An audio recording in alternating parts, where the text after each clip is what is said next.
stage 5 CKD patients are walking away from dialysis in just a few months by making the targeted changes to their diet I will show you today. Catherine here, I'm a doctor of natural medicine. Let me ask you a question. Do you know what the number one kidney killer in your diet actually is? Some people would scream sugar. Others will guess sodium or maybe potassium. And don't get me wrong, guys, none of those answers are wrong. You must be careful with sugar and you must cut sodium. But there is a silent, invisible toxin in your diet that is criminally underrated. A toxin so destructive it can force your CKD to jump from stage 3 to stage 5 in mere months. I am talking about excess acid. Here is the terrifying reality. Almost half the people watching me right now have gallons of invisible acid coursing through their veins. It is actively burning through your precious filters and literally eating away your muscles and bones. And yeah, you thought acid would stop at your kidneys, right? Nope. Excess acid in the blood is the exact reason most CKD patients lose muscle mass faster than their doctors can say sarcopenia. Yes, it's true. As you can see, science is crystal clear on this. The condition of having more acid than your kidneys can flush out is called metabolic acidosis. It is extremely common, yet tragically underdiagnosed and most importantly, undertreated.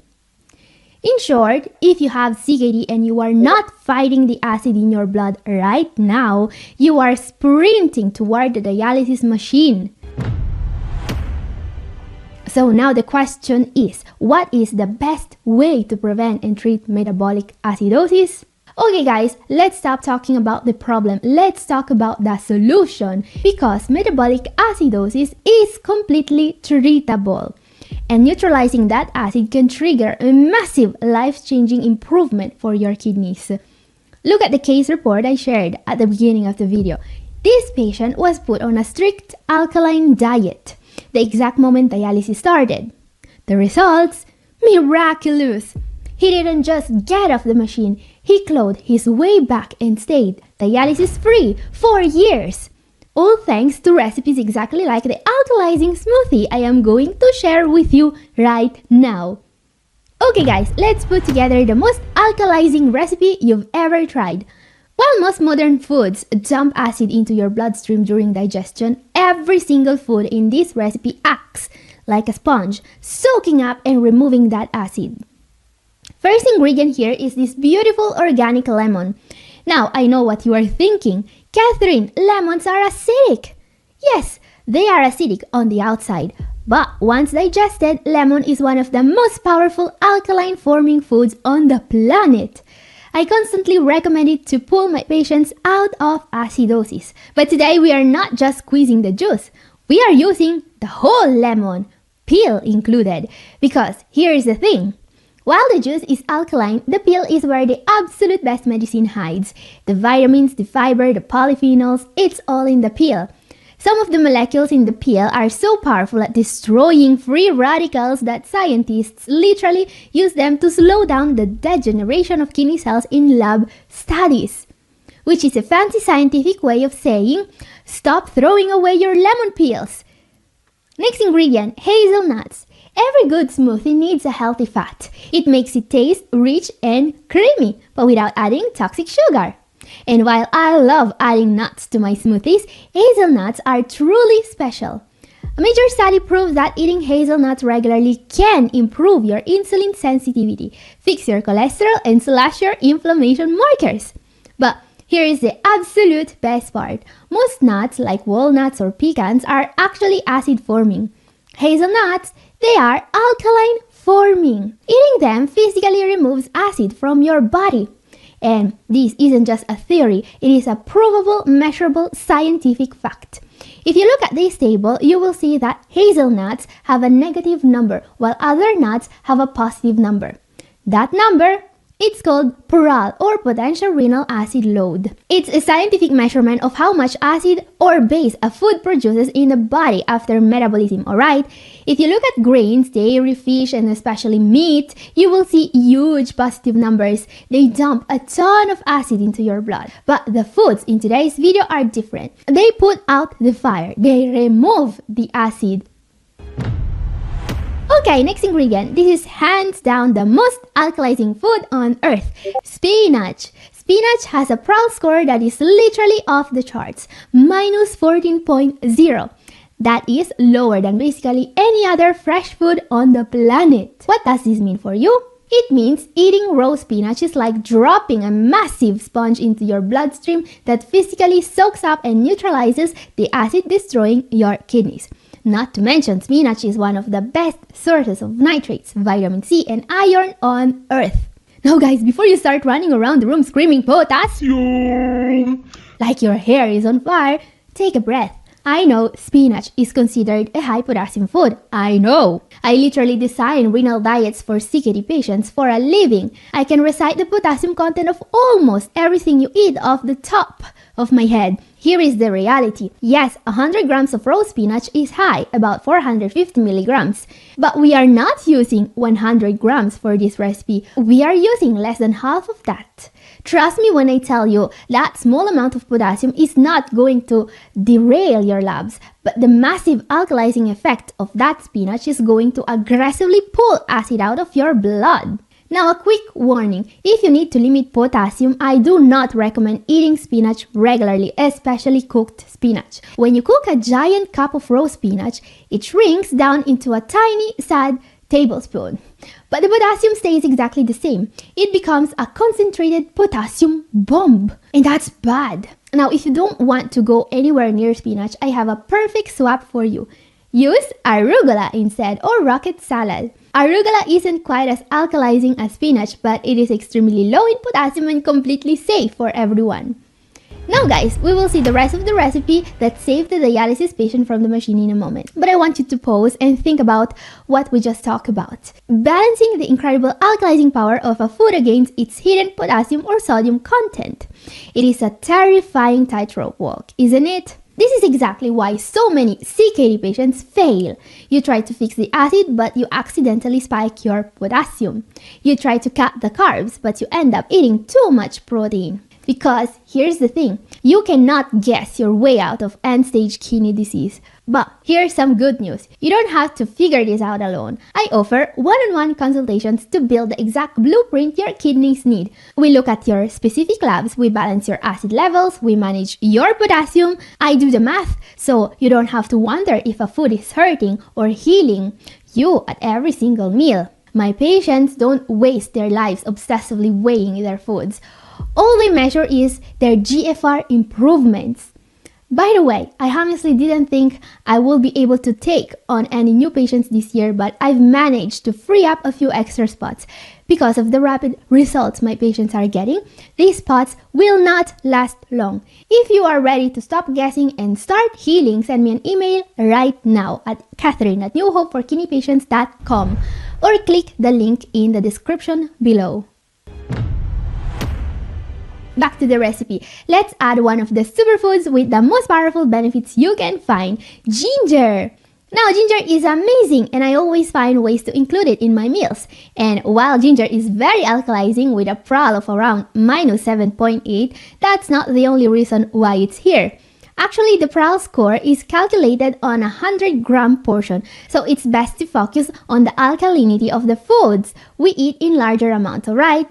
Like fruits and vegetables. A small piece of ginger will help, but it doesn't make a huge difference in that regard. But ginger is also a powerful natural anti-inflammatory and it's full of antioxidants, meaning that it's one of the few foods that directly protects the precious filters of the body. And you don't need a ton of ginger to get these benefits. And let's add some more antioxidants and a bit of taste with the best friend of people with diabetes, cinnamon. Consuming cinnamon regularly directly improves insulin sensitivity, says science. According to studies, cinnamon can lower fasting sugar levels by 10 to 29%, which is very significant. And you just need to add this spice to your meals to get this benefit. And of course, cinnamon is very alkalizing as well. Guys, there is one more ingredient I need to show you. This is actually the most alkalizing protein source in nature, because as I was saying, most protein sources are very acidifying. If we look at meat and dairy, we will see that most foods have Pearl scores between +7 and +30. And this matters a lot when you have CKD. All this excess acid will damage your kidneys and your muscles. So here's the thing, a lot of people are worried about their muscle mass and they have been told to eat more protein to preserve their muscle mass, alright? Wrong! The amount of damage excess acid does to your muscles is so meaningful, it will make the added protein irrelevant for muscle mass. So if your goal is not just protecting your kidneys but your muscles as well, never eat animal protein. Try my smoothie instead. Wait, what? Are you saying that drinking an alkaline smoothie is better for our muscles than eating steak? Prove it! Well, of course I can prove it, because while the general population can eat high acidity foods such as meat and junk foods without immediate repercussion, those with reduced GFR don't have that luxury. You see, the kidney is the organ in the body that's supposed to manage body acidity. When GFR is reduced, people often have difficulty maintaining proper acid-base balance in the body, which can lead to a buildup of acid in the blood, a condition known as metabolic acidosis. And here's the thing, the main reason why animal-based foods is acid-forming are amino acids containing sulfur such as methionine and cysteine. These oxidize into sulfate, which then creates sulfuric acid. Have you ever heard of sulfuric acid? It was once known as vitriol. It's an industrial chemical, but it's so dangerous even the factories that use it prefer to dilute it and create other acids that are not as destructive. So yeah, imagine what eating meat will do to your muscles if your kidneys can't clear all this acid. Actually, you don't need to imagine it. Here's what science says about this. CKD significantly affects the development of sarcopenia through metabolic acidosis. What this means is that metabolic acidosis, aka too much acid in blood, is why for CKD patients it's so hard to keep muscles on. Not the lack of protein, but the excess of protein-derived acid is causing you to lose muscle mass, says science. This study is very clear on this. Renal insufficiency triggers the breakdown of skeletal muscle proteins through a process called acidification-dependent ubiquination. Acid is destroying your muscles and your kidneys. And do you know what foods produce the highest amount of acid? Meat, poultry, dairy, fish, high protein foods in general. Yeah, you will lose muscles if you don't eat protein, they say. Meanwhile, science is 100% clear that eating high protein foods is what's destroying your muscles. This is why the best way to drink this smoothie is by replacing steak and animal protein in general. So time to take a look at the secret ingredient for our smoothie. This is actually one of the only, if not the only, protein source that's actually alkalizing and not acid forming. I'm talking about spirulina. It has a PRAL of -2.7 despite being rich in protein. In fact, spirulina is not a plant and it's not animal based. It's actually something called cyanobacteria. This is why you can get many nutrients from it that are actually not easy found in plant-based foods, including but not just protein. Actually, from a single tablespoon of spirulina, you can get more than 10% of your DV for iron. You are also going to get loads of vitamins and useful minerals such as thiamine, riboflavin, copper, and more. Spirulina is also one of the most powerful antioxidants on earth, 4 times more powerful than blueberries. But don't overdo it. Remember that protein is still protein, no matter if it comes from animals, plants, or even bacteria. It will still damage your kidneys if you eat more protein than what your diet calls for. So if you are following a low protein eating plan, you must count this extra protein. And here's the full recipe on screen. Take a screenshot right now and let me know how this smoothie tastes. Because now we just need to add all the ingredients to the blender, add a couple of ice cubes and just a little bit of water to make everything blend. And this smoothie tastes great as is, in my opinion, but if it's too sour for your taste, add some stevia. So there you have it. Let me know if you tried my smoothie, and if you want more kidney saving tips, my video up here is for you, and this is all for today. Thank you for watching. God bless you all. Bye!